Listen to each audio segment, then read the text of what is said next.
Let me take you back to the summer of 2001. It was the summer of love. There was so much excitement in the air, love all around. And the Cleveland Browns offered Baker Mayfield a 5-year, $125 million deal with somewhere along the lines of $70 to $80 million guaranteed. Baker Mayfield was insulted. How dare you?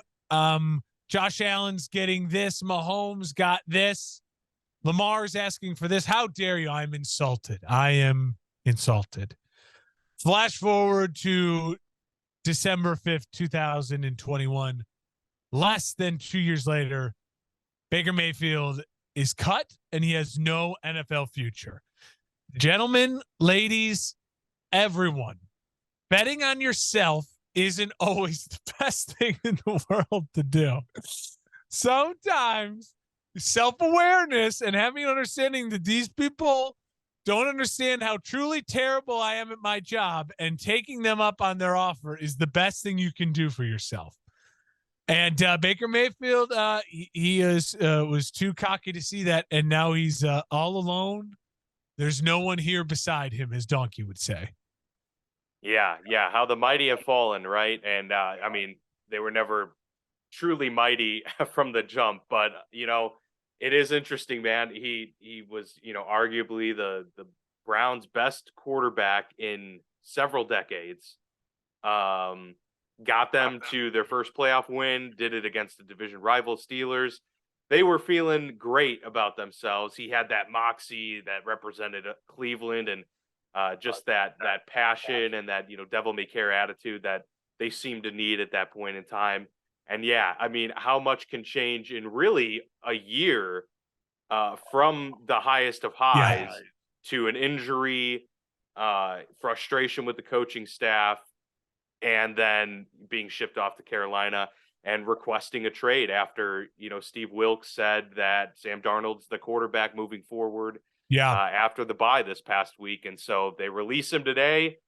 Crazy stuff. And, I think I just tweeted it out like it's amazing. The arc of his career in 5 short years. It seems like there's been so much that's gone on. And here we are now with him being released. And, great point by you is like how much money has been left on the table. And maybe he didn't want it, at the end of the day, maybe he's like, I don't think I would have wanted it to stay in Cleveland, whatever. He's making enough with his commercials and all of that, but he clearly wanted to have a career in the NFL and a long-lasting one, leaving behind a legacy. And that seems to now not be happening, whereas it very well could have happened in Cleveland. If he took that deal. It's one of those weird things. I remember when it was being talked about. I remember I was very adamant about Baker taking that deal and just saying that, you have to have self-awareness. And with all the money he was making, those progressive commercials, it's not like Baker Mayfield wasn't locking up a huge bank for generational wealth for him, his family. Right. And it makes the Baker Mayfield story and his arc, you're right, even more interesting because you think about the guys who were drafted in the post Sam Bradford, Jamarcus Russell NFL, when the NFL did away with these, remember, first overall picks were getting like $100 million. And when the NFL basically put a salary cap on draft picks, and I think that was a smart thing to do. I think it was getting just too insane. It wasn't good for the players. And the teams were getting completely crushed. Yeah, it was too much pressure. I mean, these guys were, it was bad. It was bad for the league, I think, overall.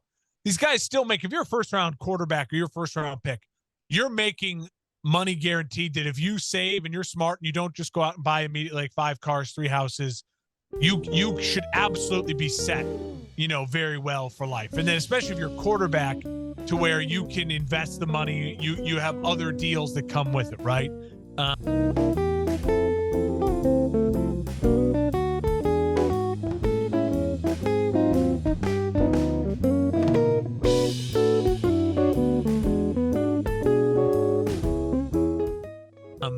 But it is you look at the guys in the post Bradford, Jamarcus Russell world of guys, and Baker's the one that you feel like had a contract in his hands that he had control of his own destiny, turned it down. The Bears never offered Mitch Trubisky a contract. The Browns never offered Johnny Manziel a contract. Sam Darnold didn't get a contract. Josh Rosen never had that contract offered. You think of all these first-round quarterbacks that didn't even get the offer. Baker had in his hands, close to $80 million guaranteed, 5 years as a starting quarterback. Baker would have guaranteed himself this year as the starter, and if things would have gone wrong, he would have probably guaranteed himself next year as the starter for Cleveland as well.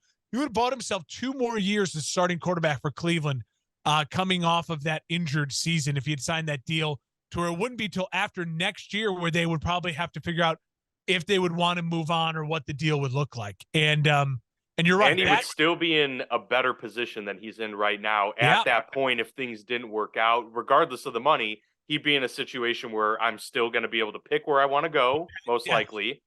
There's going to be a good situation. The longer you can put off your second chance, the longer your stay in the NFL is. And I think it's just it's a really interesting look. I mean, it was summer of 2021. That is not that long ago that Baker Mayfield turned down a 5-year offer to stay with Cleveland. You look at the path that Cleveland's gone on since then, and Baker.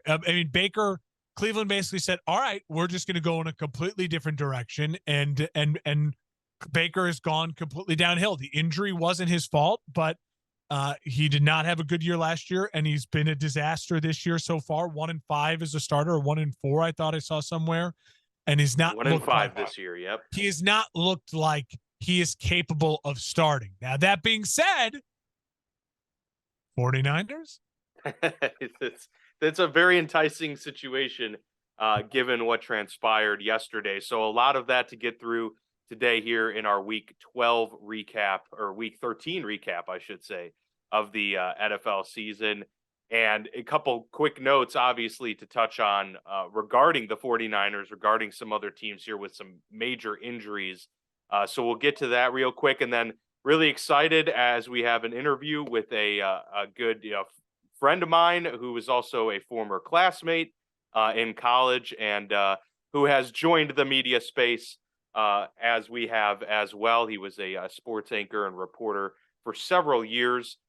Brett Edwards. So excited to talk with him, a longtime diehard Bears fan. So we're going to talk Justin Fields. We're going to talk Bears Packers. And I think, Mark, this is your first time meeting Brett. I think you two will get along just fine with the Bears roots intact there. I'm curious to see what he has to say about all of this, as the Bears have not only been a, big market, topic, since they just are in a big market, but they have now been in the media spotlight over this past year with Justin Fields, with the new coaching regime, and now the fact that Fields has turned into what looks to be a franchise quarterback for the future. That's obviously been a huge topic. So yeah, can't wait to talk with him and pick his brain on some stuff, and see, get his kind of landscape for the Bears. That his season is effectively over, and I have some strong thoughts coming after that Packers game as well. But ton of news across the NFL, and really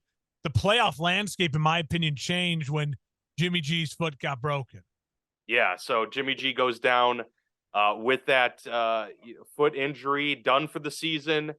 And with it, that's 2 49er quarterbacks that have had their, foot ankle injuries wreck the season. This is not, Jimmy G's first injury either in his, career, logged with injuries there. But 49ers obviously on pace to not run the table in the NFC, but have a great shot at getting to the NFC conference or NFC championship game with basically them and the Eagles as being kind of the face of the conference. Now things are a little bit murkier, obviously, with no Jimmy G to kind of run Kyle Shanahan's system, but in steps Brock Purdy, Mr. Irrelevant. He was the last pick in the NFL draft out of Iowa State. Had a really good career there with the Cyclones, but coming to the NFL, obviously weren't really any expectations. But with 2 injuries, now Mr. Irrelevant is turned into Mr. Top of the NFC West, get us to the playoffs type of deal, and help carry us through this thing. But you mentioned, Mark, obviously the Baker intrigue now at an interesting time. Baker probably requested the trade Did. with the knowledge of, this situation kind of being an important one, an important opportunity for him. He clearly wanted to get out of there regardless because he wasn't going to be the starter the rest of the way here. But this provides an interesting opportunity. I am skeptical though. Purdy played pretty well. They get the win. Um, if you're Kyle Shanahan, like the guy's been in the room all year, like you probably trust someone that you've been able to mold this whole way, especially a guy who doesn't know anything else but your system. Um, there's probably some interesting aspects there. Now, the Baker thing is, if he clears waivers, which he likely will, because if you pick him up, you're going to owe him like $2.5 million. So they're likely to have him clear. Then he gets to choose his destination. If you're the 49ers, bringing him on to even just be in the room, I think might be an interesting thing there. But do you see him being the starter? Like, do you see him coming there and being their guy moving forward? That seems like a tough task for anyone, but I don't know. Here's what the conversations I'd be having if I'm John Lynch and Kyle Shanahan. The conversations I'd be having this morning are this. No one knows better for us what Purdy's ceiling is. And the nightmare scenario for the Niners this year will be the Mike White of last year, right? Or the Bailey Zappi, where it's like, oh my God, Spark, holy crap, this guy's pretty good. And then you get 2 weeks of film and everything starts getting overwhelmed. And all of a sudden you are literally throwing away a Super Bowl caliber offensive line, offensive weapons, defense. And that to just say we don't have anyone and we're stuck with Purdy, right? That being said, you also need to be really careful with the locker room, the juju in the locker room, the vibes. You know what I mean? You talk a lot about vibes with Zach Wilson. And Baker is someone who absolutely could really throw off the vibes in a room and rub people the wrong way. I have the conversation if I'm Lynch and Shanahan. My gut says I would take a flyer on him if it were me, purely because right now, I don't even know who Purdy's backup is. I know I saw that they signed Josh Johnson, who had been with them last year, who's been with the most teams in NFL history. And you need depth now at that position because you don't want to go and end up doing like what the Broncos had to do in the COVID year, where they go to like a wide receiver. Kendall Hinton, I believe. Yeah, you don't want to have to do that.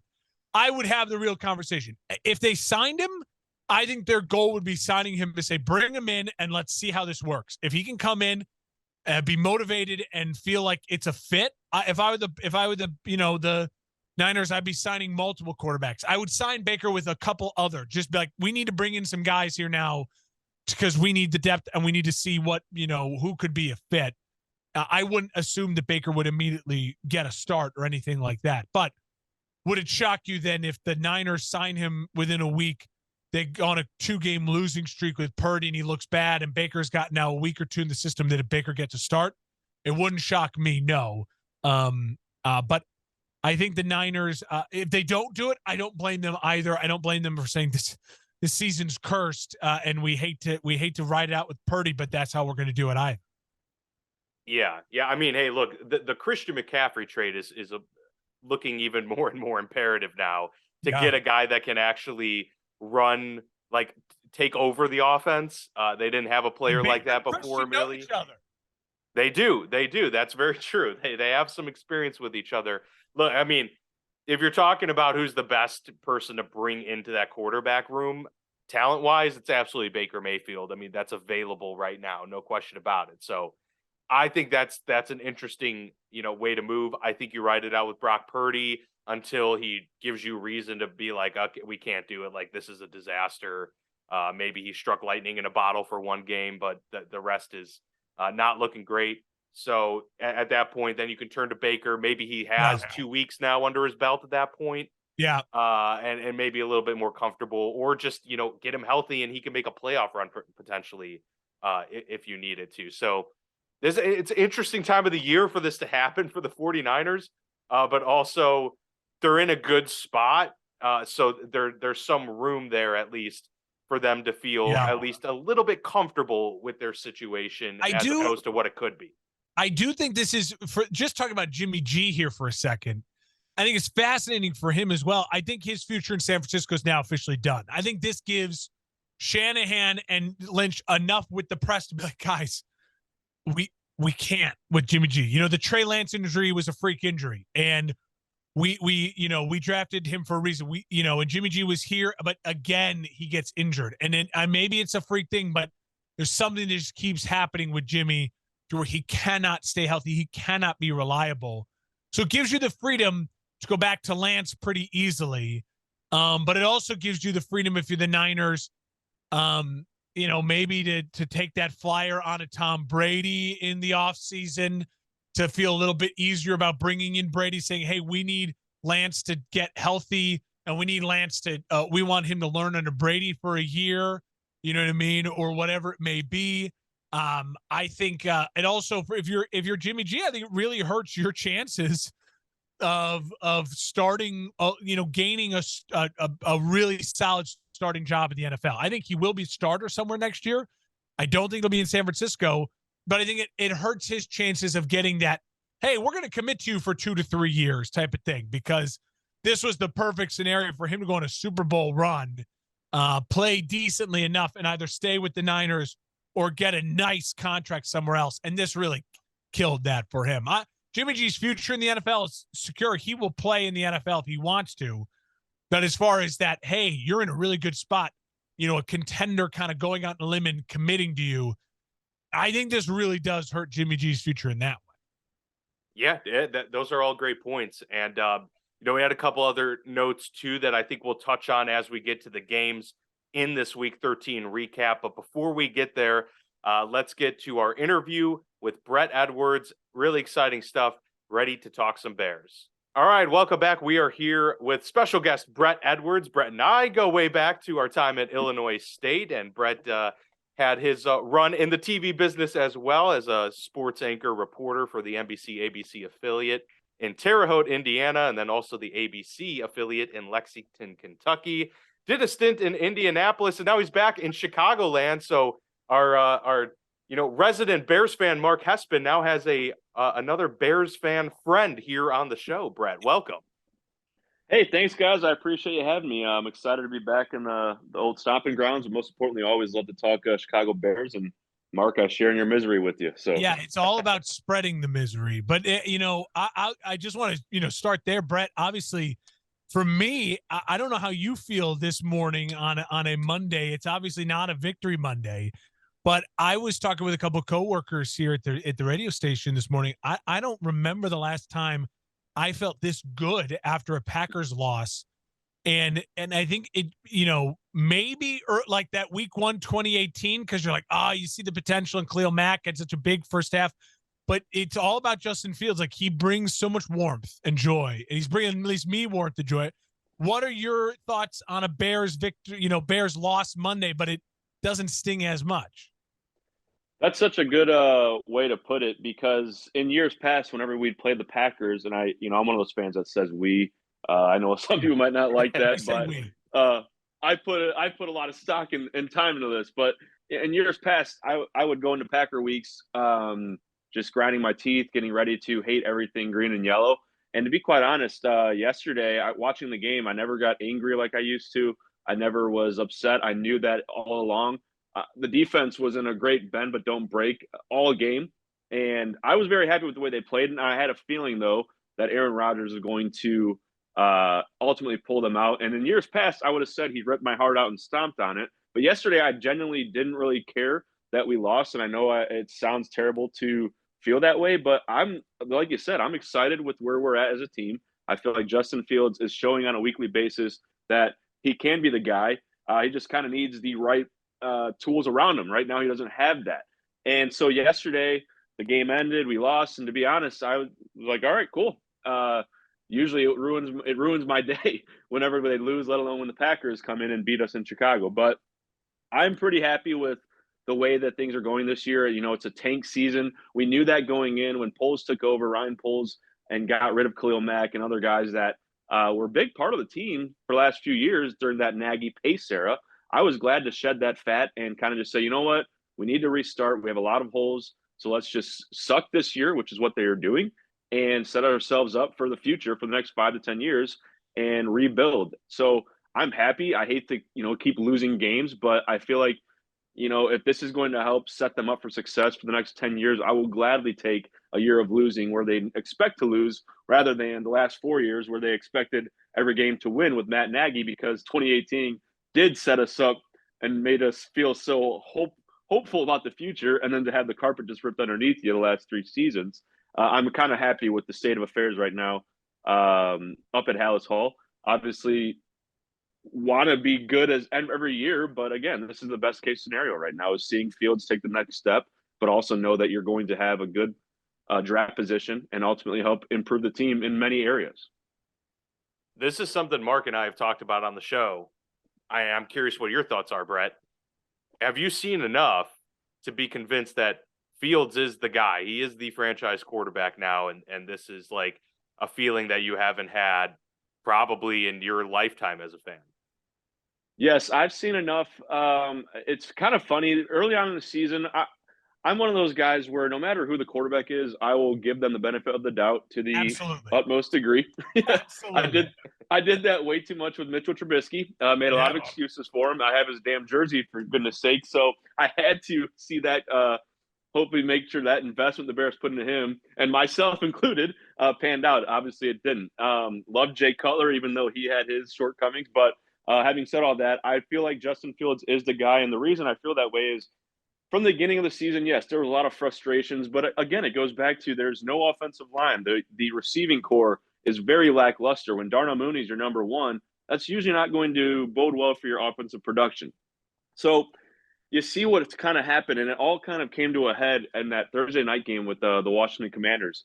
That was the ugly of the ugly for Justin Fields, and whatever they did in that mini bye they had, where they had the 10 days off and they came out and beat the Patriots. I thought we were going to get shut out on that Monday night game against New England in Foxborough. It just set it up perfectly because they had just shut out the Lions the week before. So I was convinced that we were going to score a point. I made a lot of bets on that, and I was dead wrong, which is fine.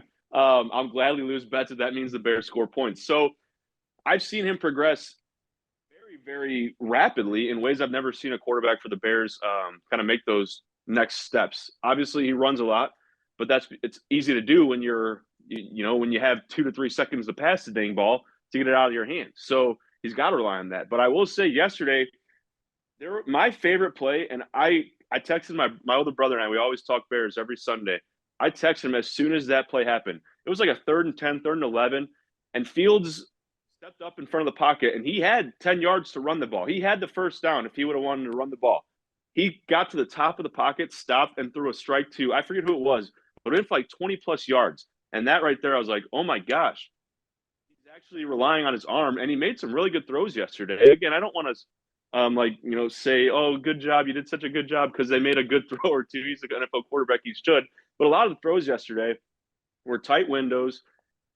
He never would have even considered possibly making earlier in the year, or he would have thrown them and possibly gotten picked off. But I've seen enough to know that he is the guy, and I'm confident that he will be the guy. It's just a matter of getting the right people around him to continue to make him the franchise quarterback that I think he is. Yeah, Brett, no, I think you nailed something there. It's the development. That's what I've seen over the year as well, is that, he's developed into a running quarterback. He really wasn't a runner last year. I mean, he scrambled a lot. He had that kind of fun play that went viral his rookie year against San Francisco, but that was more like, broke down and he made a play. They developed him into a running quarterback with that Lamar Jackson offense in that mini bye, and then that explodes. And then you saw not only the play you talked about, but the play to Cole Kmet, where he's totally, the pocket breaks down and he gets, a movement in the pocket. And he's right as you think he's about to take off, he stops and dumps a little ball off to Cole Kmet, and he gets a first down, on the left-hand sideline. That's the type of stuff that it's like, it takes time. It takes being in those moments to develop. I agree with you. I think Justin Fields, how I feel right now is I absolutely am 110% committed to him getting full support starting and as much weapons and investment around him going in to 2023, 2024. Because that's the type of thing like with Mitch or whoever it was, or maybe if you're a Jets fan right now, those are the conversations you struggle. You're like, well, do we go all in on this guy? Do we load up with all this other talent and spend? Or do we have to, take our picks and our energy and our cap room and go find a new guy? I feel 100% that he's seen enough. He's grown enough to where now 100%. Now you got to support him properly to see what the ultimate ceiling can be like. I'll add this. I want to move off a little bit just from his play and just kind of the Bears in general. One of the things I've been struggling with, Brett, my little brother and I talk all the time. We talk every Sunday, Bears football and text during the game, is that what to do now with this high draft pick. The Bears are number 2 now.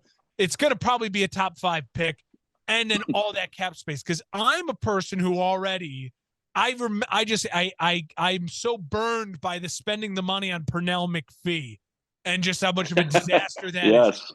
I'm so burned by drafting Mike White high, and then that gets a disaster. So I look at the Bears. All you can go is off of what you know so far. This Bears organization, this current GM and coach, have had 1 draft.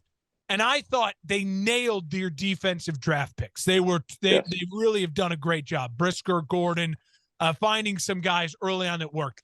Their offensive pick, Velus Jones Jr., has just been a complete kind of disaster. Now they're trying to find ways to get him into the mix. I'm a person, this is just my thought. Right now, I feel the most comfortable saying the Bears should draft defense and spend the cap space on offense. Now, I don't know how you necessarily feel about that, because I feel like this team knows how to draft defense and offensive line and then spend money on the offensive line and weapons. Do you agree with that, or are you feeling different? And I'm also very comfortable trading the number 2 pick. If there's a stud there and you feel like you can get him, fine. If it comes consensus, once the draft grades start coming on out and all the projects, but I'm very, very happy trading back, getting multiple first-round picks if you can.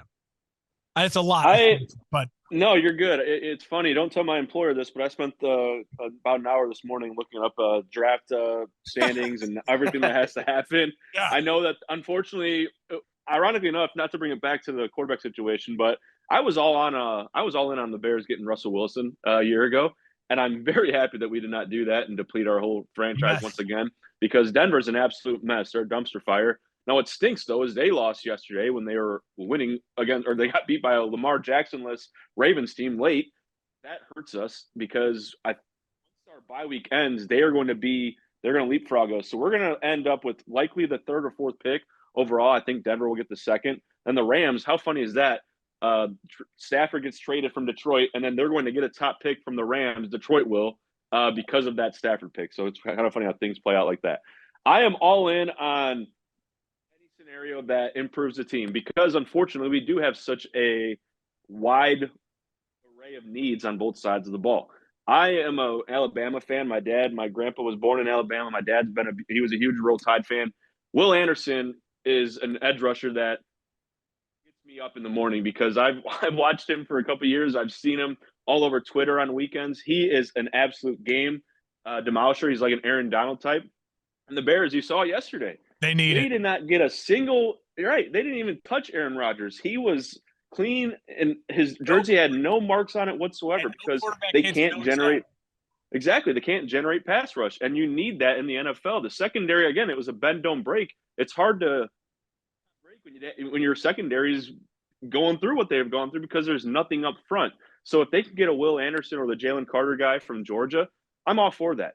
If they decide to trade back, depending on what you get, I think you have to taper expectations, though, on just how many first-rounders you're going to acquire. I think some people are like, oh, we can get 2 or 3. No, just look at what we did with the Trubisky pick when we traded back 1 slot. Or traded with the 49ers. I believe we just gave up an additional first-rounder. So it's not like we're going to get 3 or 4 first-rounders for years to come. We're going to get maybe 1 more, and you got to hope that it works out. So if they do have a position where they can trade back, like the Colts are going to need a quarterback. A lot of teams are going to need quarterbacks that we might be in front of.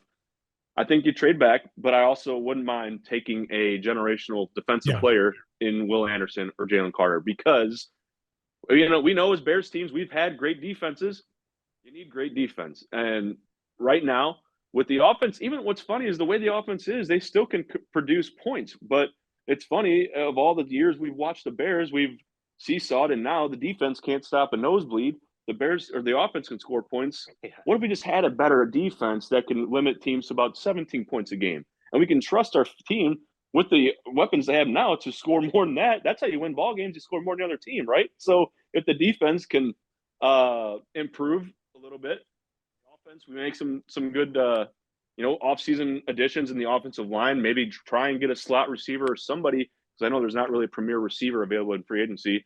Then I think I don't think it's ambitious to think that this team can be a playoff team or at least compete for the wild card spot a year from now if they just improve the defense a little more, because you had to restart a little bit on defense with what they did the last couple of years. So I'm all for grabbing the best available defensive guy or trading back and then just taking the biggest offensive lineman from the best available lineman in the country with whatever pick they have if they decide to trade back. Yeah, I agree with that. I mean, wholeheartedly. And I think the only thing that concerns me for the kind of the future when you look at I think the Bears could be a worst to first type of team next year. You see it every year. Yeah. A team in the division is worst, and then they go to first. The thing that we saw it in 2017 to 2018. Yeah, the thing that concerns me is there are no big time free agent wide receivers right now available. There, you got to maybe hope that a team is just in a desperate need, and maybe you can pluck someone from a team for picks, and that's again why a trading back would entice me, because if you can use a pick to trade, you look at what happened with Brown on draft day last year, and he's totally, the Eagles are a completely different team because of AJ Brown now, right? And so the Bears, to me, the footprint is there for them to follow. The Eagles are the footprint for the Bears to follow. The Bears can, if you can become the Eagles, you'll be the Eagles' biggest threat in the next couple years in the NFC. I firmly believe that. It might sound just like a homer, but I really believe that. Big, incredible ability to stop the run defensively, get at the pass rush. It helps your young secondary. And then you got to find those elite weapons. I mean, Smith and Brown for Jalen Hurts, they help him out a ton. And Justin Fields needs two guys like that. Right, and that's exactly what you saw in Miami. How did they improve their offense in the flash of a pan? By obtaining first-round picks and trading those first-round picks. That's how they got Tyreek Hill. That's how they drafted Jalen Waddle. So it's not fair to assume that could happen. And again, going back to 2018, we were in fourth place the year before. We had the fourth place cake schedule in 2018. We got to beat up on all the bad teams. So that's very likely going to happen next season, and that's fine. That's okay. And yes, the way to improve the team is, I think the draft, you address your biggest needs. Unfortunately, wide receiver wise in the first round, that high, there's nobody again that's going to be super sexy to take in the top 7 pick from a receiver standpoint this year. If Marvin Harrison Jr. was a year older, then maybe, but you're going to have to improve with the linemen on either side of the ball in the first round, and then look to a trade of some sort to try and sneak somebody away that's better than Chase Claypool. I think he could be a good 2 for us. And Dan, them being a Pittsburgh fan, you know what Chase Claypool is all about. I think he's a good second option or third option, but you're going to need somebody that's more of a dominant receiver that's going to be the go-to guy. And yes, I would love AJ Brown in a Bears uniform, and look at what he's doing for Jalen Hurts this season. That's why I think Philadelphia is the team to beat in the NFC, not just because of the record, because I don't see anybody beating them at all. So it's not, I don't think it's out of the realm of possibility to have such grandiose visions for next season to think that the Bears can't be in the playoff hunt, because we've seen it happen time and time again. And again, the offense being as productive as they have been, it's very possible that, a couple quick tweaks and it's the Bears that are 8-5 or 9-4 at this point in the year instead of the opposite. I mean, it's amazing how the transformation of the NFL has, been progressively leaning not just towards offense over the last, 15 years or so, but the importance of the number one wide receiver has become almost that you like can't win without having a true number one unless you have a insane alien like Patrick Mahomes or something at quarterback that can delegate. But even he has the greatest tight end potentially, of all time on his squad. So yeah, I mean that's going to be probably the biggest key to the Bears' success is being able to get that number one go-to guy. I think Chase, I think a change of scenery is always good for a lot of players that maybe haven't reached their potential. And he's still super young. I mean, he's got time. It's not like he's already, reached his ceiling. So I think he can be an elite, number two. I'm the jury's out on whether he can be a one, but I think that's still a great, working piece there with him and Mooney. You can have something really special if you get a guy that is the true number one. In terms of the draft that you guys were talking about, like I agree that I think they need to go defense unless, and the one caveat for me up until a couple weeks ago was the tackle from Northwestern, Peter Skoronski, who was like the clear number one guy, but he, I think, announced that he's coming back to school next year. So he's out of the mix, and you don't really have, as far as I know, this early on, a true, number one Penei Sewell type of tackle or Rashawn Slater type of guy. So if that's not the case, I agree to go defensively because honestly, for the Steelers, we're in somewhat of a similar situation. We're much more set up offensively with the skill positions, but the offensive line is atrocious, and the Steelers might very well have a top 5, 6, 7 pick. And offensive line is where I would want that to be addressed. Yeah. But a lot of times you just got to go with who can wreck games. You can't ever have too many game wreckers on a squad. Yeah, so if Will Anderson's there, you got to take the guy. Yeah, you have no gamer. I'll say this to your point too. To me, I don't know how you feel the same way, Brett, but I actually think that the two young tackles for the Bears, I think there's a future there for them. Obviously, if you can get an all pro talent, you go for it. But to me, it's guard, center, guard that needs a ton of work. And if you bring back Whitehair next year and he's healthy, that's great. But then you still have a guard and center, a horrific problem at guard center. And if you could severely upgrade a tackle spot, that would be great. But because you always know you need depth on the offensive line and there's going to be injuries. I'm not as concerned about like an offensive lineman in the top 10, unless it was like an all-world type of guard that you could get, a Nelson or someone like that, a Zach Martin, that you would take at a guard center guard spot. I want to move on a little bit, Brett. Well, hold on real quick. I just want to ask Brett, for a 5-second question. Do you miss James Daniels? Yes. Yes, I miss James Daniels. And to your point, Mark, I love him. Yeah, he's great. Center, I think, might be taken care of by Lucas Patrick, but unfortunately the injury bug got him. Yeah. I was really excited when he took over for Mustafa for about, a cup of coffee, and then he left the game. So, but yes, there is no Nelson in the first 10 picks. That's why wouldn't be surprised knowing polls. He traded back like 2 or 3 times, I think, last year. So I wouldn't be surprised if they traded back the third round pick, if that's what they get. And then they move up to, like, say, the 9th, and they trade that back to add another. The sky's the limit for what they could do, because I would love a Will Anderson, but I also wouldn't. Again, they're in a good position where either you take a guy like Will Anderson, or you keep trading picks and just accumulate some things. So there's a lot of possibilities. That's a good thing with this year, and just continue to tank, because that second or third round or overall pick looks a lot better than the 9th or 10th. So it does. I opening up a little bit. You mentioned the Eagles in the NFC. I completely agree with you. I do my Super Bowl playing every week, and what I always say is, in order to win the Super Bowl, then you're in first class. The Eagles have been the only NFC in first class for like the last 6-7 weeks, something like that. To me, with the Jimmy G injury now, that killed the Niners' chances. Yeah. But I want to bring up one team, one name. Well, I think there's 3 teams we can talk about and their chances in the NFC. All right, let's go. Cowboys, Vikings, Buccaneers. Those to me are the 3 other teams that just are. You can even have a discussion about. What are your thoughts on any of those 3 teams representing the NFC over the Eagles in the Super Bowl? I don't know what's going on in Tampa. Like Tom Brady, they can't score offensively. I feel like he he shouldn't have came back, but that's neither here nor there.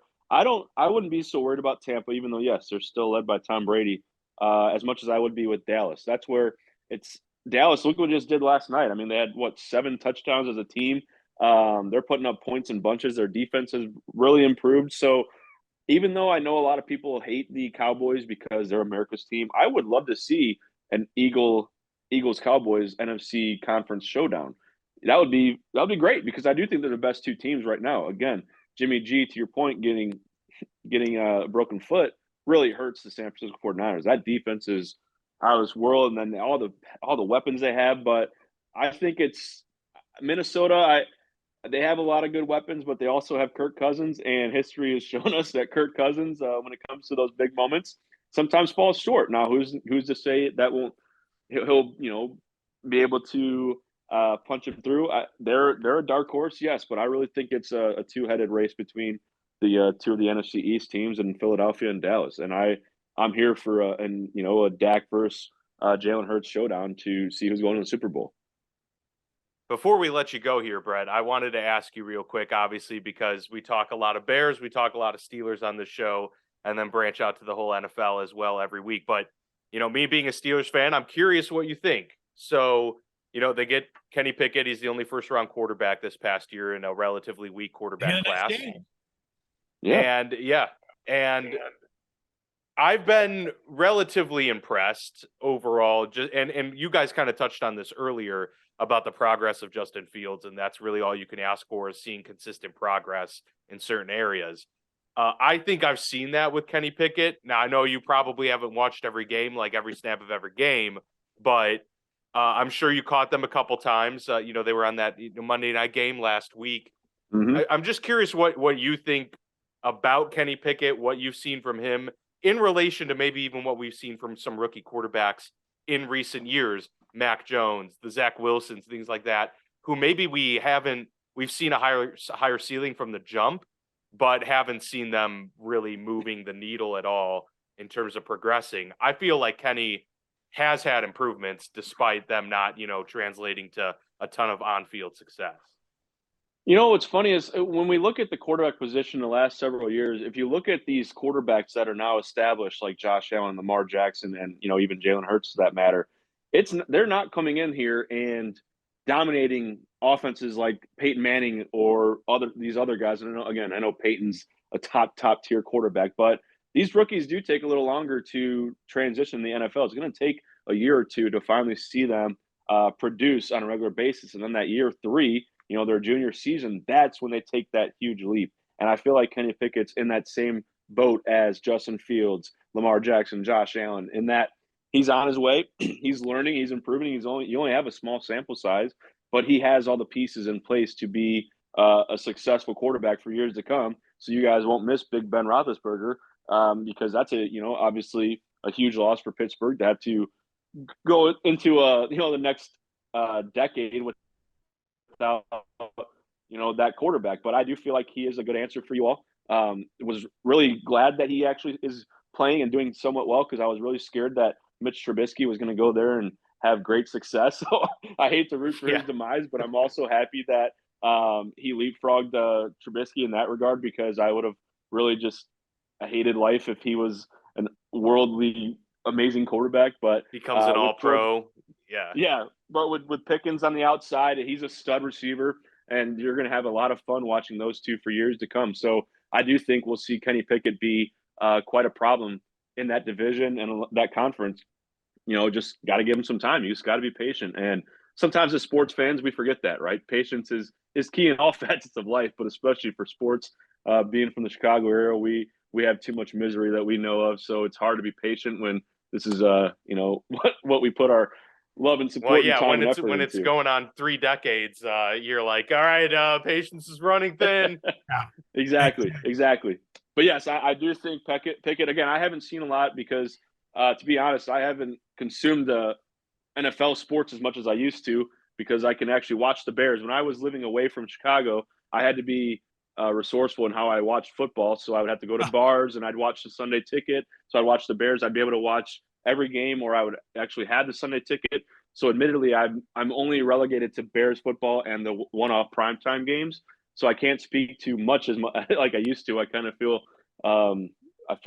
less knowledgeable than I used to in years past, but I have seen enough to know that he's on his way, much like the other guys, and I feel like you will be happy with him for the long haul. How about your boy Mike Tomlin though?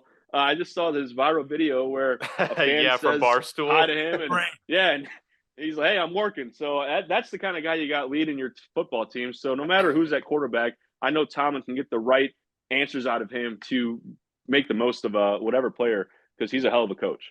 Tomlin is a man that is all business means business. I actually got to meet him this past summer at the Clemson Pro Day, and my coworker just was like, kept nudging me, like, just go introduce yourself. I was like, hell no, dude, this guy's terrifying.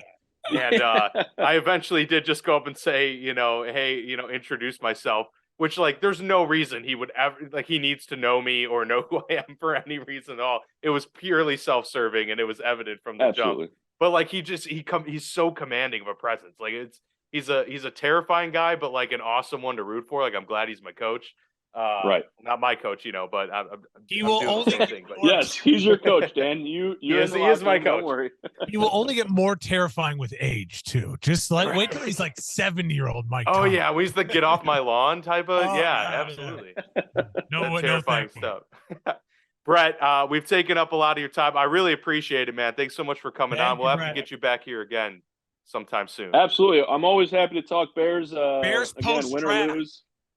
Yes, post-draft. Yes. I hope to be very ecstatic. So, I love Bear down so much, but I also love the Bears being down this year, to be punny. It's just what we need.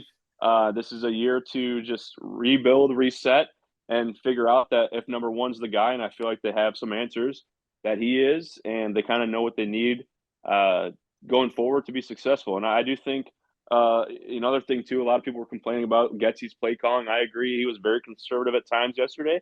We also got to give him some slack too. It's his first year calling plays. And again, there's not a lot of pieces in place to kind of have a Kansas City Chief offense. I do think though that, going back to Claypool real quick, I don't want to see any more screens to chase Claypool behind the line of scrimmage. I do not want to see it. We saw it 3 times yesterday. I hated the bubble screen. Mark Trestman used to run that play all the damn time to Alshon Jeffrey. Why are you doing that to Alshon Jeffrey? That is a go up and get it receiver, and so is Chase Claypool. So no more screens to a guy his 40 is no faster than 4.3. So let's stop with that. That was forced involvement, and I'm anti-forced involvement. First time, okay, but the second and third time, so now you're pissing me off. So let's not do that anymore.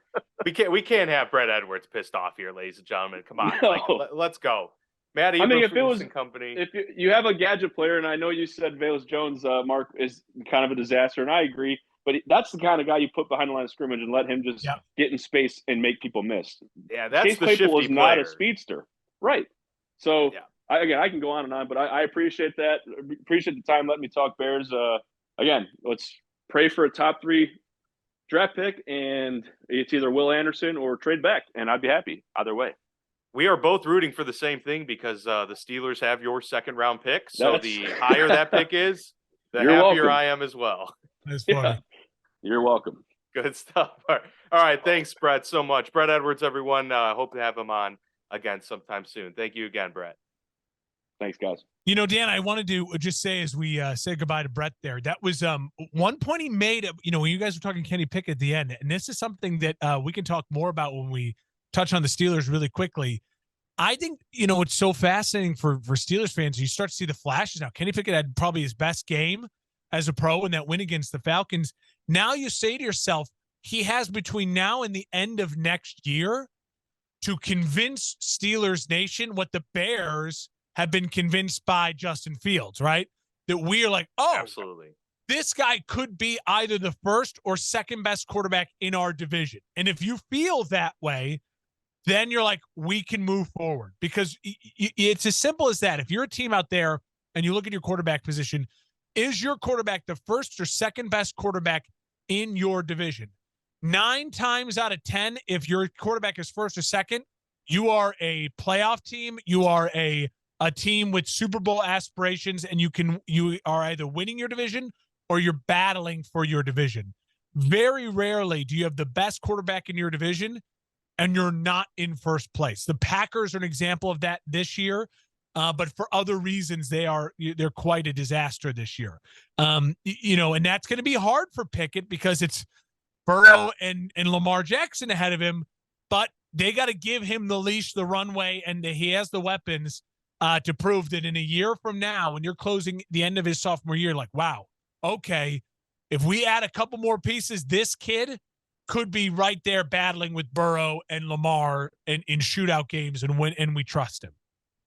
Yeah, and I mean, we'll talk about the Browns too, what we saw from Deshaun. And I don't know if it's been discussed, the possibility that Deshaun just never returns to what he was. I kind of mentioned it last week. Okay, yeah, that's fair. That's fair. You did touch on that. It is, I'm just talking more like the global conversation has been so dominated, rightfully so, about his infractions and like the awful allegations. And then the side item has been, the Browns are going to get their guy in week 11 and things are going to turn around. We may not be so sure that that's the case. And so, I mean, to your point, there is a possibility Kenny Pickett could leapfrog someone like Deshaun by the end of year 2. And then we don't know, if it does Lamar pile on injuries, at which point then Kenny could, find a way to move into that number 2 spot without being a Josh Allen level, Joe Burrow level type of talent. I mean, because if you put Mahomes, Josh Allen, Burrow, and Trevor Lawrence in a division, well, okay, Trevor Lawrence is the 4th best quarterback in his division, but he's still some guy that you're not going to move off of. So you can, as long as they're on the level, if they're in that arena, I think that's fine. And so if Kenny Pickett can be in the arena of those quarterbacks, which I think Justin Fields is already better than Kirk Cousins, I would say, in terms of who would you want playing quarterback for your team today? I would take him over Kirk Cousins, and I would take him over Jared Goff, just based on the multitude of skill sets. So it's really him and Aaron Rodgers competing, and Aaron might not be in the division next year. Next year, Justin Fields could be the best quarterback in the NFC North, which is majorly dangerous. That's something that they couldn't have said with Mitch. We talked the AFC North, similar to the AFC West, 4 months ago before the season started. We thought all 4 of these guys are playoff caliber quarterbacks, right? Wilson has had a disaster of a year, and now we maybe think differently. It's not the rule of thumb is just if you're one of the 2 best in your division, then you feel good. Like you're like, oh, we got to ride with this guy. We got to support this guy. We got to build around this guy. We can win our division. Because it's all in the end, as we get close to the playoffs here, a lot of what we're going to talk about in the next 30 minutes, we go through the games is, are you winning your division? Because winning your division solves everything. You get a home playoff game. It puts you in the competition usually then for even a bye. And it makes your road to a Super Bowl title a lot easier if you win your division. So that is so crucial, because even if you win your division and you win your first playoff game, if a wild card team upsets the number 1 seed or the 2 seed, you might host a second playoff game. Like winning your division is just so important. So do you have a guy who you think automatically is capable of doing that? And then I would add with one final kind of thought on that also being, if you don't have a guy who you feel confident is without a doubt one or 2 in your division, then you have to surround them with a buttload of talent. You've got to build a team like the Vikings did for Kirk Cousins offensively, and like the Eagles did for Jalen Hurts going into this year. We're not going to let him, even if we're a little uncertain of what his ceiling may be, we're going to surround him with, what did the Dolphins do with Tua? Another great example. What the Niners did with Jimmy G. I mean, it is, you got to just, boom, load all up and say, well, now we have a guy that is very capable. Maybe Kenny Pickett is the next Kirk Cousins, Jimmy Garoppolo, Tua, where it's like, no, this guy can win you a bunch of games, but in order to be a Super Bowl team, you got to just surround him with a buttload of talent. Well, luckily the Steelers as a franchise feel like a franchise that knows how to do that and do it well without mortgaging their future like the Rams did. So it's an interesting spot, but that's where you got to feel if you're looking at Kenny Pickett right now, and he's the unique case because he's the only rookie. You have until the end of next year to give me those feelings. I'm going to give you all this time. But by the end of next year, I'm going to start being a lot harsher. Right, absolutely. I mean, that's it. The leash gets a little bit shorter. The excuses get a little bit less broad. If And Justin Fields is throwing picks late in the game to win games when the Bears have a winning record at the end of next season, I'm going to be much harsher on him. You know what I mean? Like, that's the way it plays. You by year 3, and if you have things around you, come on, we got to go. We can't make these mistakes. I can't just baby you forever. But you got that leash now. Exactly. Yeah, so we'll kind of rifle through these games. A lot of the games that have less meaning towards the NFL season as we get here down the final stretch. We'll spend just a short amount of time on and get to some of the more impressive games and weighty games, if you will, as we get down this. We mentioned last week the slate of games this week was the best all season, and so we've got some really good ones. We'll touch on the Steelers-Falcons real quick. I mean, the Steelers eke out a 3-point victory. They dominated the whole first half. Time of possession was amazing. Falcons then came back second half, really dominated the run game, which is like the only thing that they can do. I was encouraged by seeing Najee Harris running really, really hard and looking much more healthy. Looked like the Najee Harris of last year, which is great to see. I think he's going to be an A-Green runs candidate yet again this week. But yeah, just to speak to Pickett, I mean, it's all about Pickett this year. Everything's about Pickett. Really quickly though, Craig Ironhead Hayward, who passed away years and years ago, was an Atlanta Falcons running back, the father of Cam Hayward and Steelers rookie Cam's brother, Connor Hayward. Connor Hayward gets his first career touchdown in this game. Cam gets a sack. He wore his dad's jersey in the post-game press conference. That was a really cool side story to this whole thing. But Kenny Pickett, the thing with him here, he's making the right reads. He's seeing the field right. He's missing some throws. And I'm more encouraged by that because it's not an issue of not seeing the field. He's seeing the field.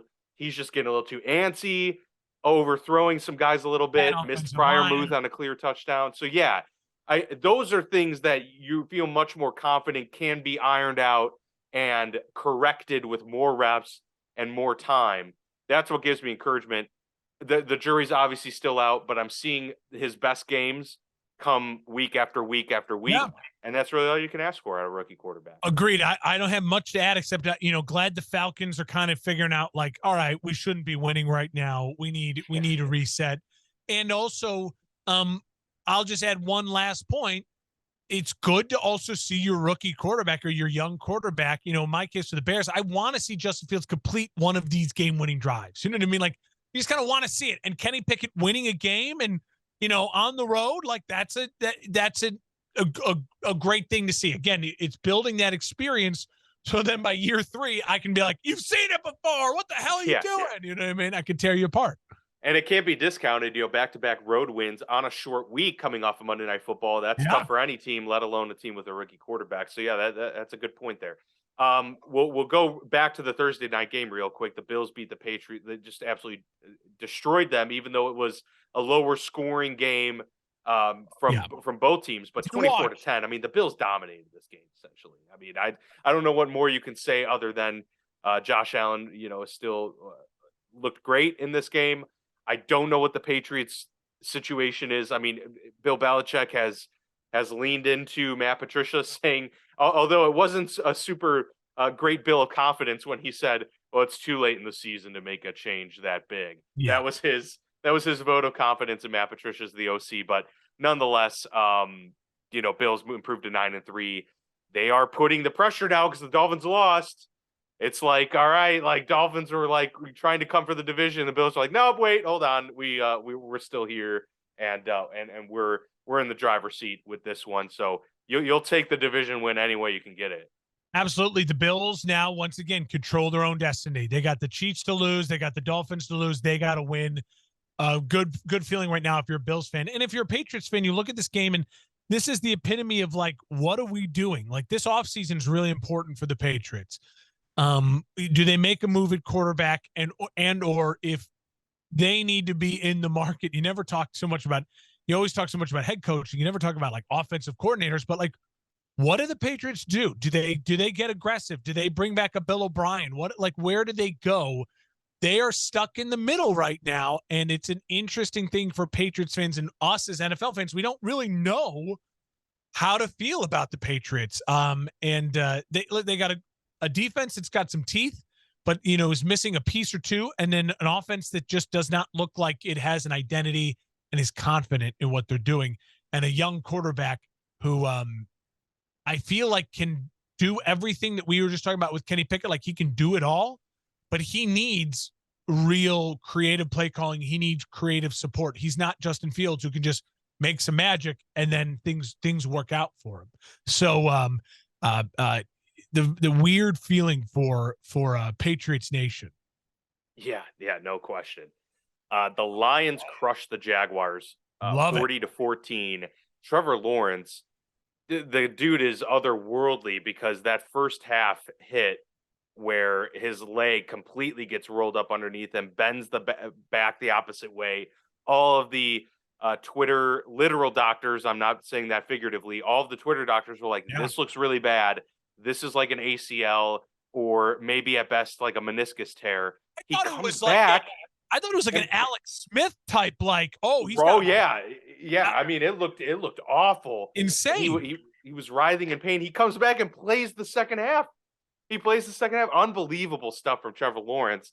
Not to take away from the Lions, beating them by nearly 30 points, but my goodness, I mean, the guy is not only a warrior, he's tough as nails. Yeah. But we've seen him progress this year.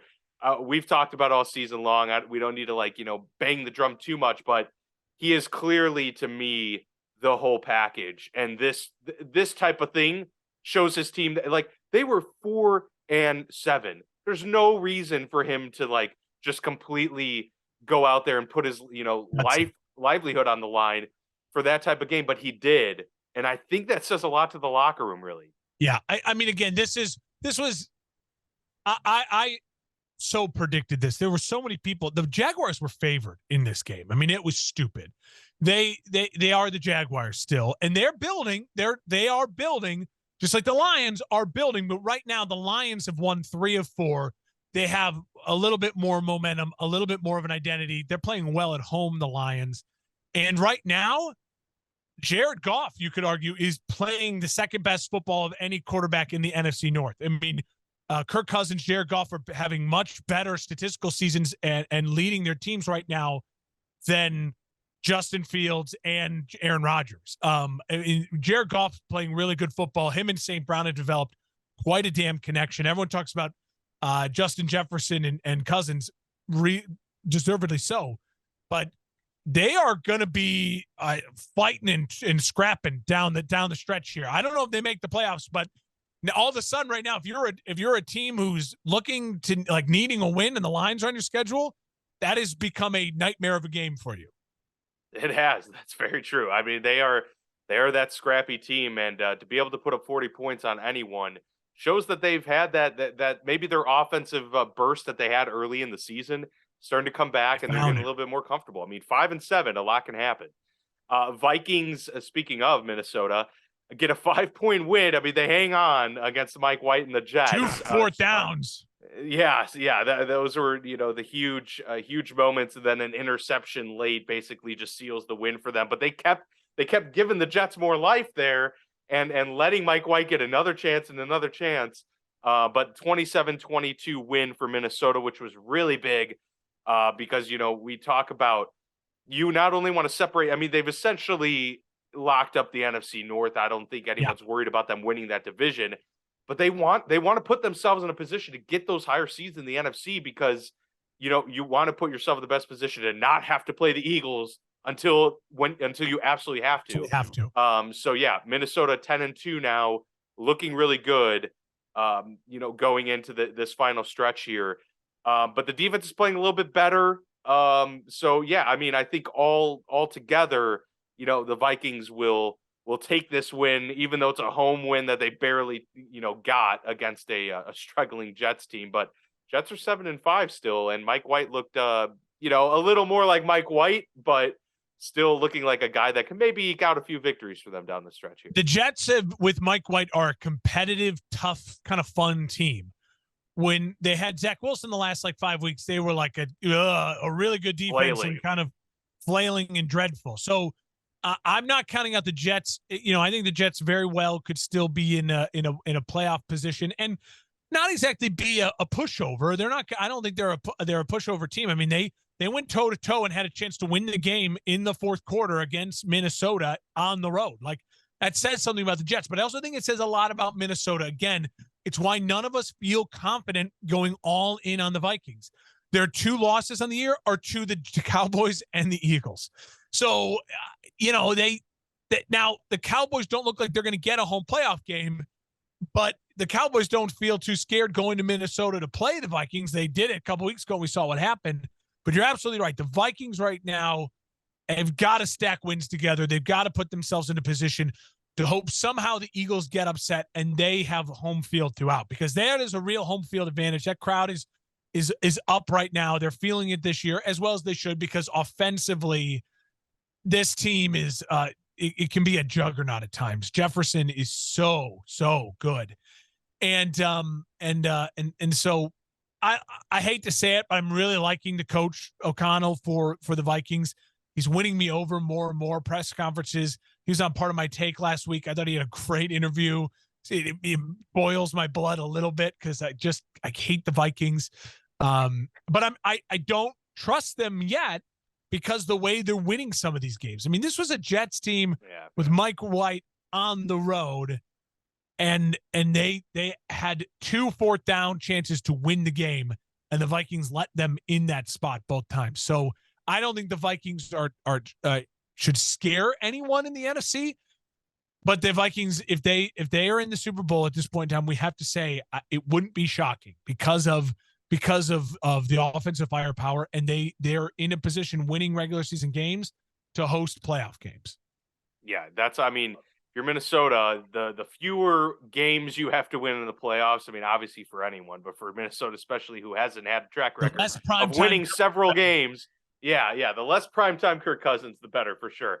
Well, let's get to a game that just had me sweating the entire time, the Commanders and Giants. This game, talk about a bloodbath of just constantly back and forth.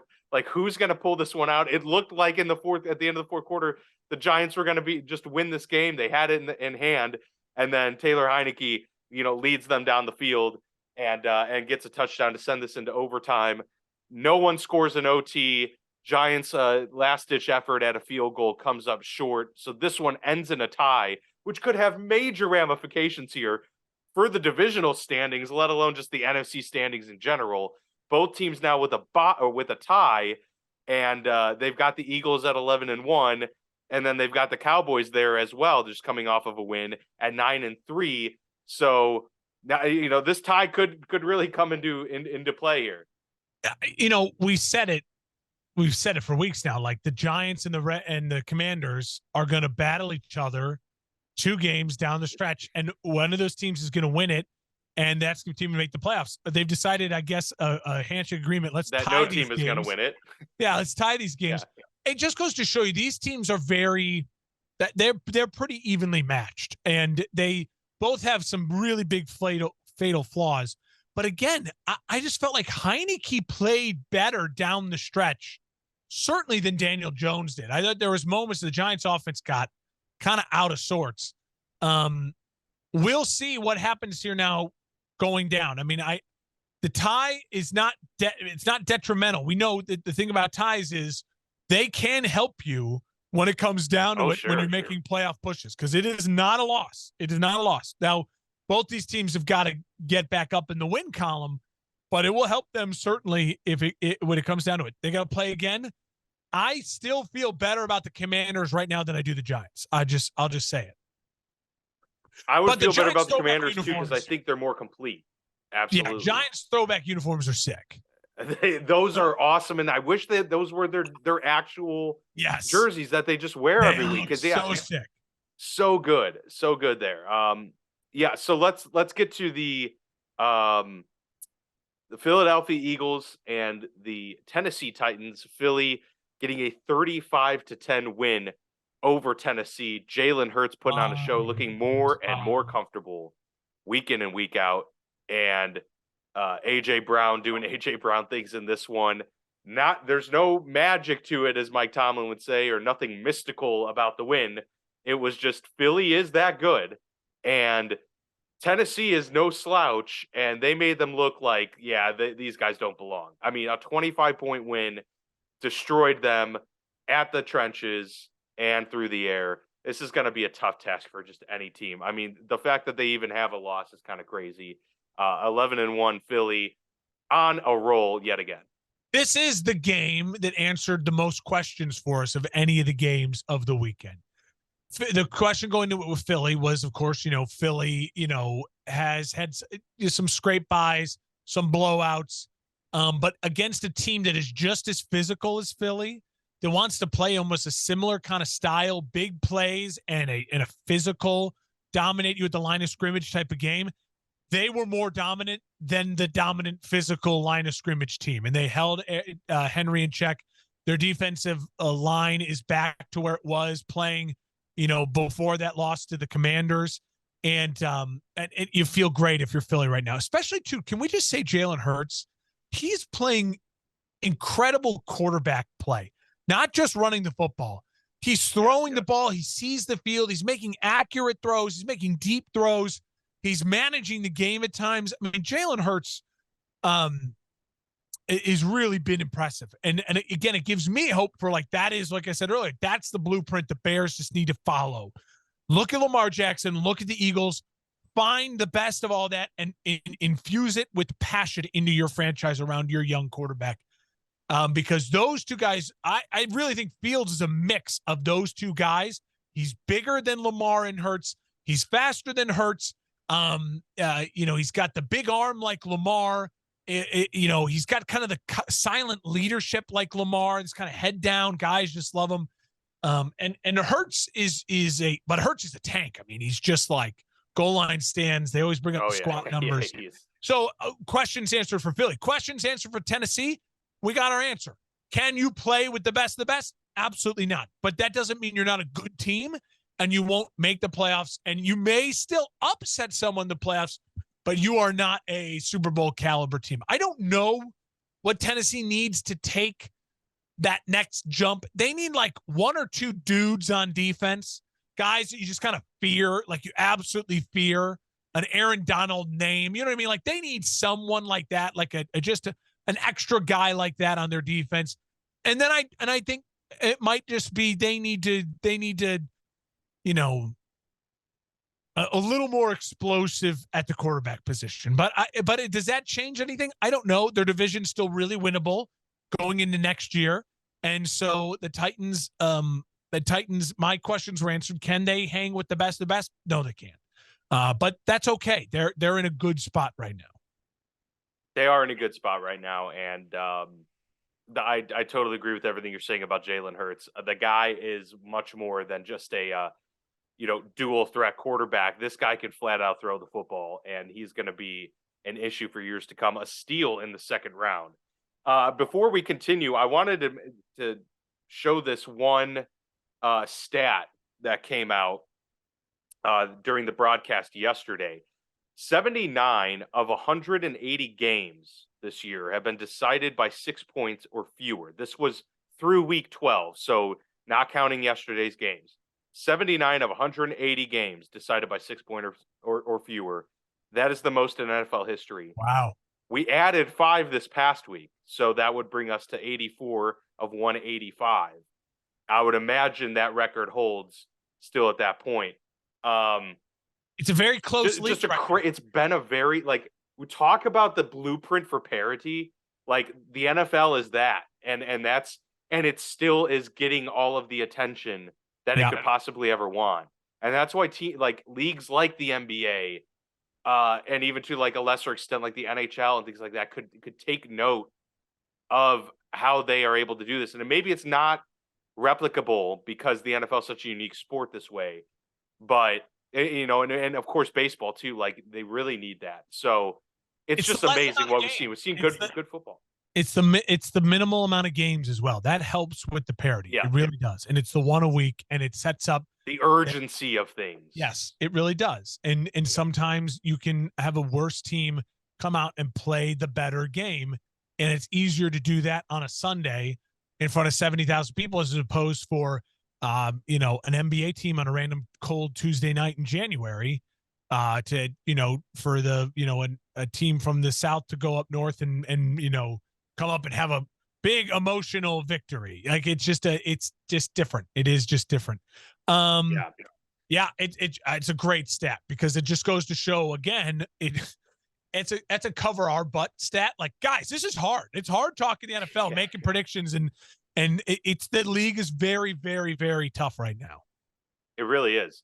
And we'll get to one of those close games with the Ravens edging out the Denver Broncos, which I don't know what's more embarrassing. The Ravens just kind of floundering lately, even with or without Lamar Jackson, but the Broncos are more not having to play Lamar Jackson, getting gifted in that regard because Lamar Jackson goes down with a knee early in this game.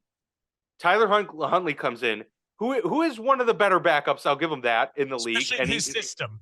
Yes, because he has a lot of mobility. He is very Lamar Jackson-esque, Lamar Jackson light. But my goodness, I mean, the Broncos just like we've been waiting for them to show us like, okay, it's finally clicking. Things are getting better. Nothing's getting better in Denver. Things are getting at best, they're just staying the same.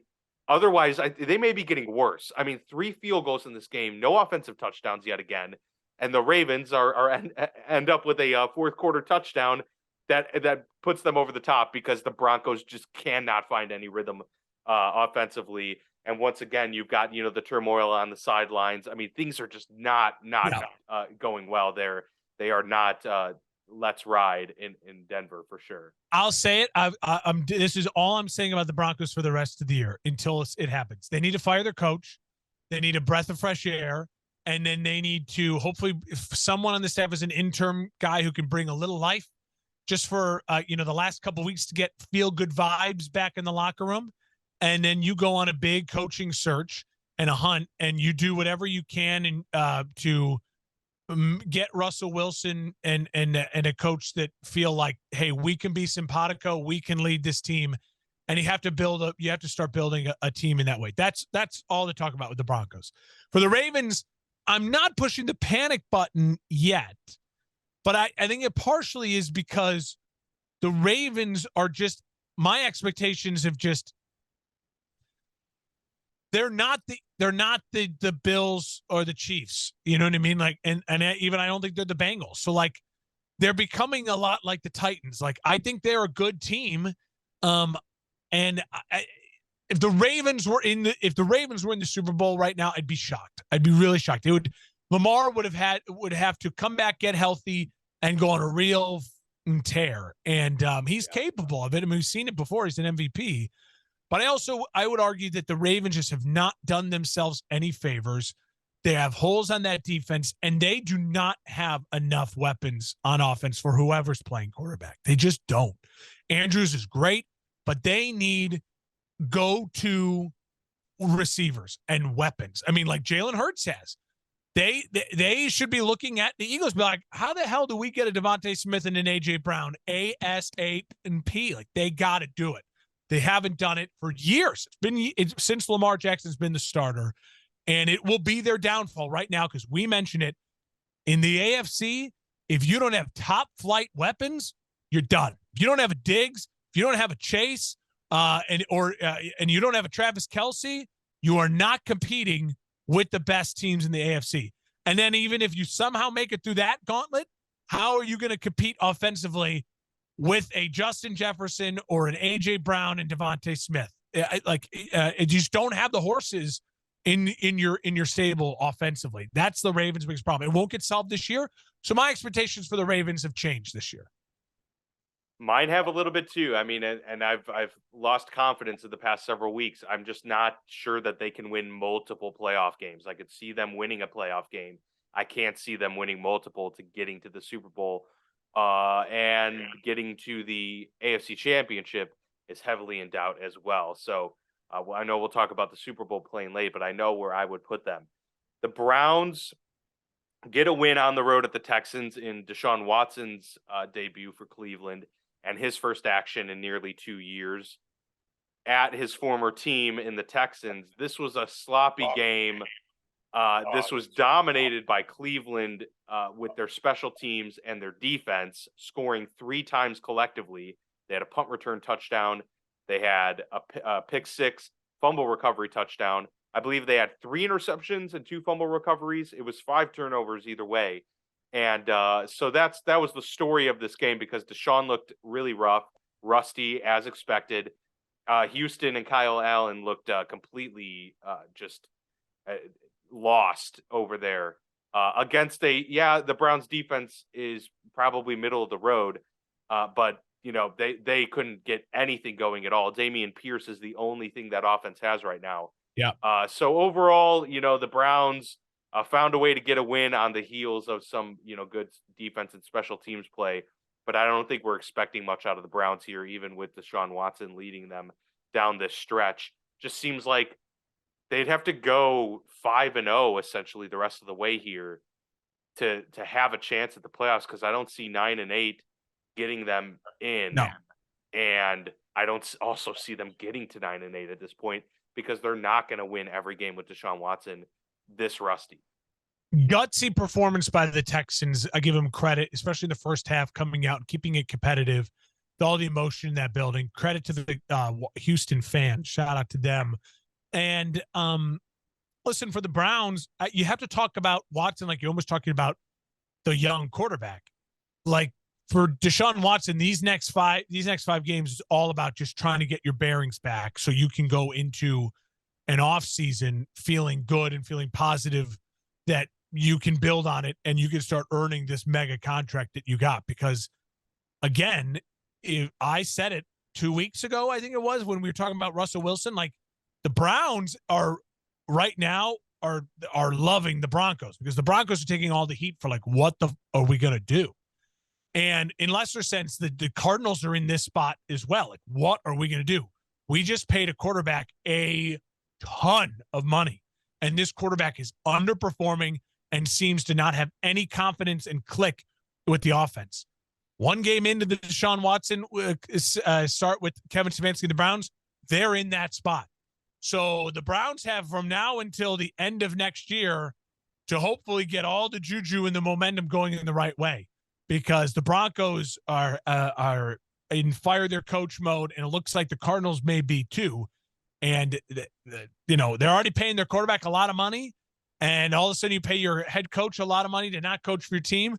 It's a painful position for an owner to be in, and we know the Browns owner, Haslett, is unpredictable to say the least. That's for sure. Yeah, that's to say the least is right. The Seahawks go on the road at LA and get a 27-23 win. Brett mentioned this, the Rams are, basically tanking at this point, but unfortunately their draft pick is going to the Detroit Lions. So no one's happier than Lions country that the Rams have the record that they have, which is at 3-9. Meanwhile, Seattle staying afloat. I think this was a game where it's like, we gotta stay above water right now because the wins are getting a little bit harder to come by, and they're being tested a little bit more. Kenneth Walker, they're great addition at rookie running back, who's been phenomenal, did go down with an injury. We'll see kind of what happens. And before I toss it to you about this game, I just want to know, because we didn't really discuss it a whole lot, but the Lamar Jackson injury looks like it's a mild knee sprain, and at most they're looking at like maybe 1 to 2 weeks off. So that's good news for the Ravens that it won't be a super long-term absence for him. But I would say, based on the reporting, It looks like he probably won't play this next week. But Seattle getting a 4-point win, they're at 7-5, so they are still in this mix. And with the way the 49ers played as well, Seattle may have a window here. Seattle absolutely does have a window to win their division still, depending on Brock Purdy. And I do think you never root for injuries, but you can't. I would imagine the buzz in Seattle this morning in the locker room is, guys, we got, there's a little bit of a momentum boost. Like, oh crap, the Niners were coming the last 3 weeks, and now all of a sudden it's like, oh, we might still have a chance here. And listen, they're still in it for a wild card run. How do I feel about the Seahawks? I feel like they are. I feel good. Like they're putting together. They're well coached. It seems right now they're playing to the best of their abilities. They are missing a couple elite players, and if they can find that extra offensive lineman to help out, the run game, if they could find that maybe kind of elite tight end to help spread the middle of the field, take a little pressure off of the 2 wide receivers, and then, defensively, an extra pass rusher to just kind of a game wrecker. This Seattle team the bones of it are really there. Like they're not far away. And if Geno keeps playing with this, I mean, he had a game-winning drive. Good, congrats to Geno. Do I want to see Seattle in the playoffs if I'm a division winner? Absolutely not. Do I want to go to Seattle if they win their division? No, I do not, because they are literally nothing. They are the definition of nothing to lose. Everything is a gain. And for the Rams, again, only I have to say about the Rams, congratulations. Just ride it out. Ride it out. It's a long 5 weeks. Just ride it out. And you will be in a position next year, if you're healthy, you can build the right way, they'll be right back in it next year. Yeah. Figure out Matthew Stafford's elbow. If he needs surgery, get it done. That's right. You got to rip the Band-Aid off and just what are we doing here? The numbers, the years are numbered. So, yeah, you got to get that done sooner rather than later. We touched on it at the beginning of the show. 49ers win 33-17 over the Dolphins. Brock Purdy did what he needed to do late in this game. Nick Bosa was a game wrecker as well on that end, and Christian McCaffrey really took over in some key moments of this game as well. So 49ers are going to have to be even more of a complete team as we move forward here, and they're going to have to rely a lot on, the Debos, the Christian McCaffreys of the world to help pick up some of the slack at the quarterback position. But nonetheless, to get a win over the Dolphins, I mean, that was encouraging, I would say, for the 49ers, having lost Jimmy G. The question marks remain about what they'll look like with Brock Purdy going forward. But to get a win over, a surging Miami offense, to be able to maintain them to just only a couple big plays, I think that speaks volumes to how 49ers are going to be able to win the rest of the way.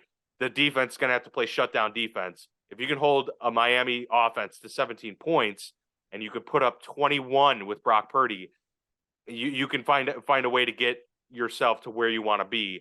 But that's probably how they're going to have to win games moving forward for the most part.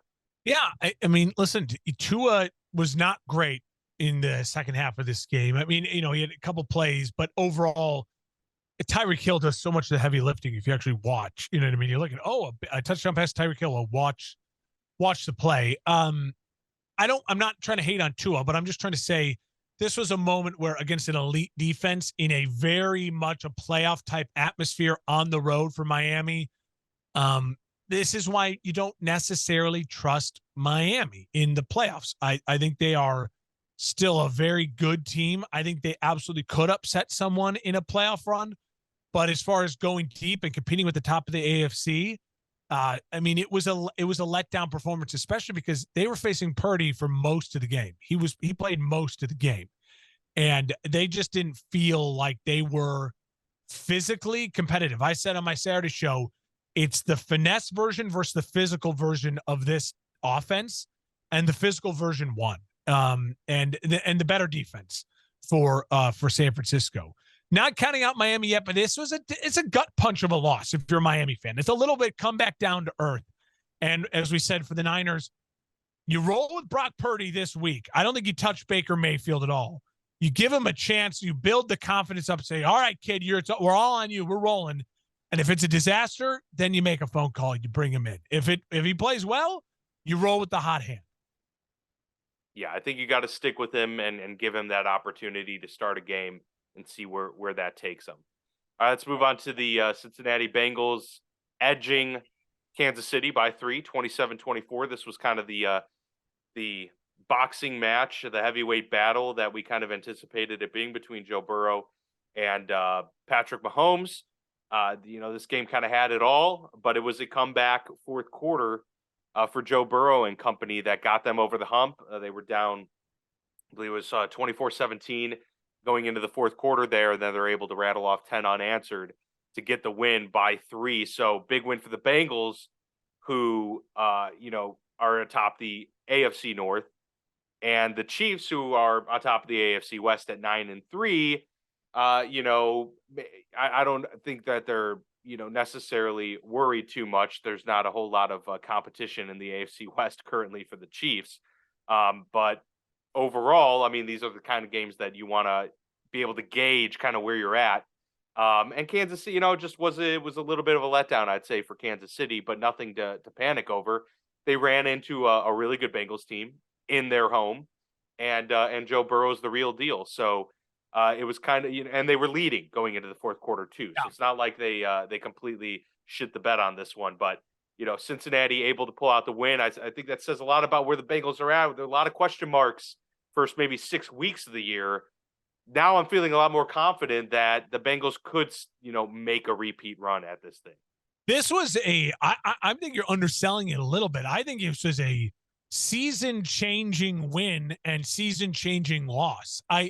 Interesting. The Chiefs Okay. just gave up control to the number 1 overall seed in a lot of ways. They mean now because they don't have the tiebreaker over Buffalo. They don't have the tiebreaker over Buffalo problem. or Cincinnati right now. So you're going to be going to Buffalo or Cincinnati. If Cincinnati wins out and you slip up again, Chiefs fans, you're on the road at Cincinnati, at Buffalo. I mean, that is a gigantic momentum change. Now, there's nothing to say they that do Buffalo, have Broncos and Texans on tap that do the Chiefs. No, listen, the Chiefs, Yeah. the Chiefs they'll be fine. But I'm just saying, when you're wondering why you're playing that game maybe in Cincinnati or in Buffalo, you look back to the fact that you were leading in the fourth quarter in Cincinnati and you lost that game. Just like you were leading in the game against Cincinnati at home and you lost that game.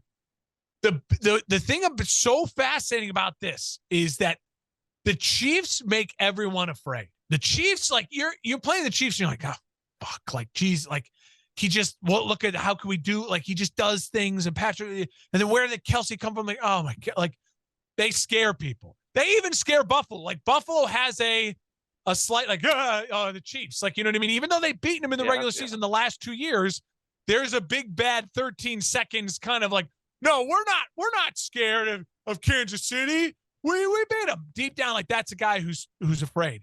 The Bengals fear no one. And that's Joe Burrow. Like it's a Joe Burrow effect that is so fascinating. And if you're a Chiefs fan this morning, I have a diehard Chiefs fan in my office who is trying tooth and nail to convince me that he's not worried about Cincinnati. No, you're there. If you're talking that much about how you're not worried about Cincinnati, you're worried about Cincinnati.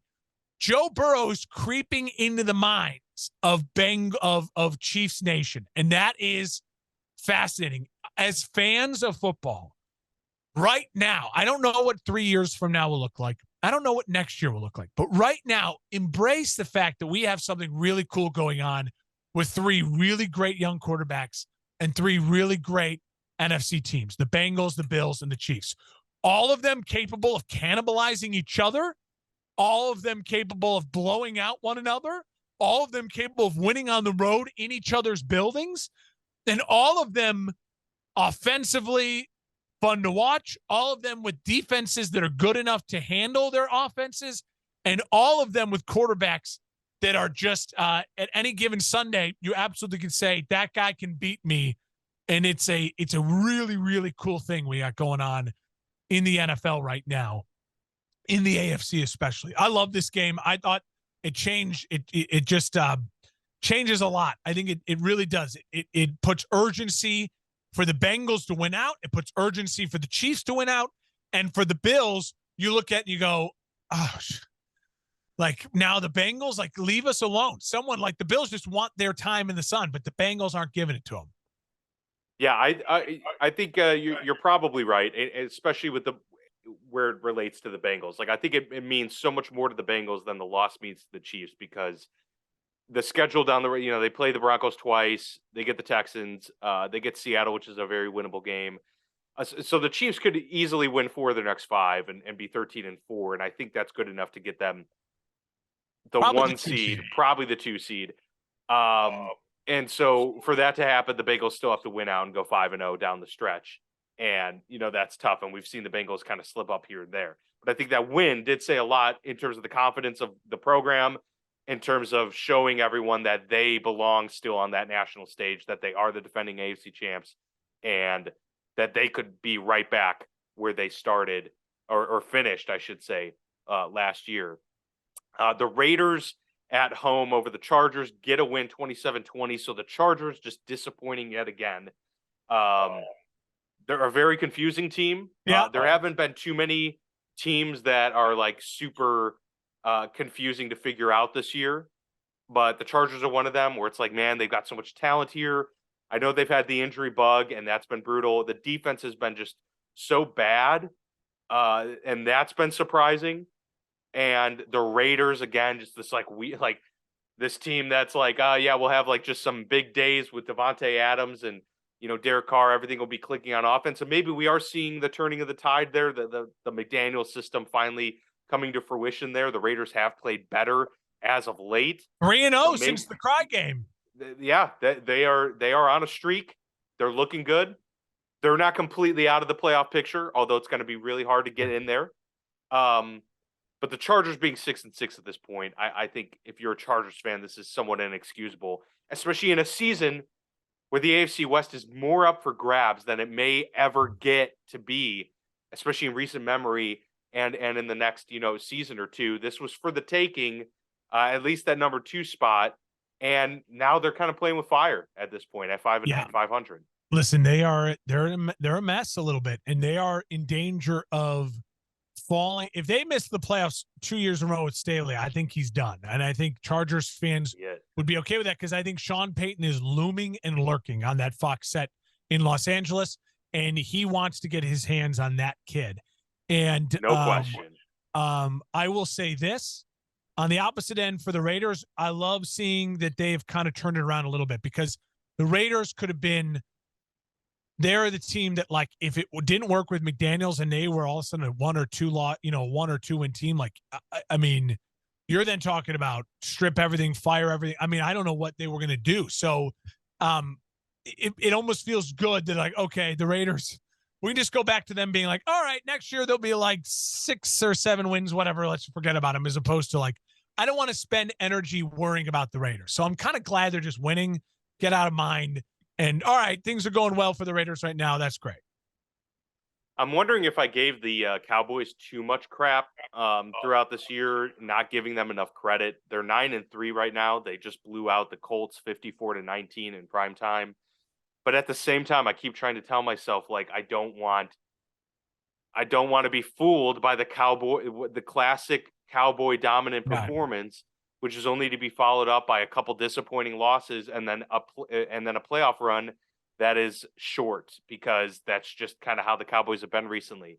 So they're a team that I'm hesitant still to buy into a whole lot, but nonetheless, I mean, a 35-point win is a 35-point win, and so they get Dak back. They've looked a lot better offensively since he's returned, and the NFC East is one of those divisions that is still crazy to think that, you could get 3 teams out of there in the playoff picture. It looks like that's going to be the case. They right now would be the 5 seed, even though they, if they were in a different division, would probably be the 2 or 3 seed in the NFC. But that's where we're at right now with the Cowboys. I mean, what are you feeling with Dallas? I don't want to overreact to a beating up of a Colts team that just is, funky, to say the least. Matt Ryan is so bad. I mean, he's just so immobile and so bad. And, but I'll say this about the Cowboys. I feel like they can go offensively toe to toe with a lot of people, and Micah Parsons is a legit game wrecker. So they have the pieces to be really, really dangerous in a playoff run. But I mean, there were moments last night that Dak, like, there's just something about Dak. He frustrates you. Like, I mean, in a way like Kirk Cousins, it's hard to explain, but That one interception was just awful. And then there are times where he's just not as mobile as you want him to be. And maybe that's the injuries that kind of piled up on him and the ankle and all this other stuff. But right now you feel good. If you're a Cowboys fan, you have got to feel, especially with the Niners quarterback issues and the fact that you beat the Vikings handily in Minnesota, you got to feel really good about like, hey, we can win a divisional game against our rivals, Philly, right? We can win a game like that in the playoffs, and offensively, maybe bringing in Odell Beckham Jr. to make it even more of a juggernaut. The sweeps to CeeDee Lamb. CeeDee Lamb doesn't get talked enough about. He's such a weapon. Like he's fun to watch. Big receiver, takes hits, can fly, moving him around. And they don't have controversy with Zeke and Pollard. Even though Pollard's the better back, they find balance, and it seems like everyone's hunky-dory. That's really great news for the Cowboys, the run game. Yeah, they have found some new life there with the Tony Pollard and Zeke connection that they're able to go through. So we have the Saints at the Buccaneers tonight, and I know we've got a Super Bowl playing update. So let's dig into that. Yeah, Saints and Bucs really quick. The Bucs have got to get this. I mean, they got to start instilling confidence. They are. It's a must-win for Tampa, I would say. They are that kind of final mysterious being out there in the NFC to throw a wrench. If the Bucs can start scoring more than 22, 24 points a game, get their offense figured out, run the ball efficiently, they all of a sudden become you don't want to play them team. Now, does that mean they are Super Bowl worthy? I don't know. We'll have to see how this season goes. But it starts tonight in primetime. It's a huge night for Tom Brady. I predict the Bucs win. All right, let's jump into it. First class is a new addition. The Bills, the Eagles, the Chiefs, and the Bengals joined them in first class. I think right now it would not shock me at all if, like I said, the Bills, Bengals, and Chiefs, if one of they all cannibalize each other, one of them is going to be standing there up at the end, representing the AFC in the Super Bowl. And the Eagles are the only team right now in the NFC I truly believe in being Super Bowl contenders. Business class are the other two NFC teams, Cowboys and the Vikings. Everyone else in the AFC, there's a separation. I don't put anyone else in the AFC that can you can win. In order to be in business class, that means you could be in a championship game. Remember, I do not see right now any other AFC team except for the Bills, Chiefs, or Bengals in the championship game. So 2 spots, 3 teams, they're going to get it. But someone's got to play the Eagles. So Cowboys, Vikings. And then economy, again, these are teams that will make the playoffs. Could they win a game? Maybe a second game, a sneaky second game. Maybe it's a miracle. Titans, Ravens, Dolphins, Niners. I'm going to leave the Niners in business class, and I'll give Purdy the benefit of the doubt, hanging on to that final spot. I've got a lot of film to watch on Brock Purdy next week. Yeah, that's right. So do a lot of teams as well as we go down the stretch because no tape on Mr. Brock Purdy. So we'll give Mike McDaniel a slight, bone there that he didn't have anything on the guy. But yeah, that's for another time for sure. As we wait to see kind of what he's able to do with that San Francisco 49ers offense. All right, well, that will wrap up a very full show here on our Week 13 recap. Thanks again to Brett Edwards for joining us. That was a fun discussion on the Bears and the state of the NFL, so hope to have him back on again sometime soon. But yeah, that does it for the Week 13 recap. We'll be back with Week 14 next week on the Football Lounge with Mark and Dave.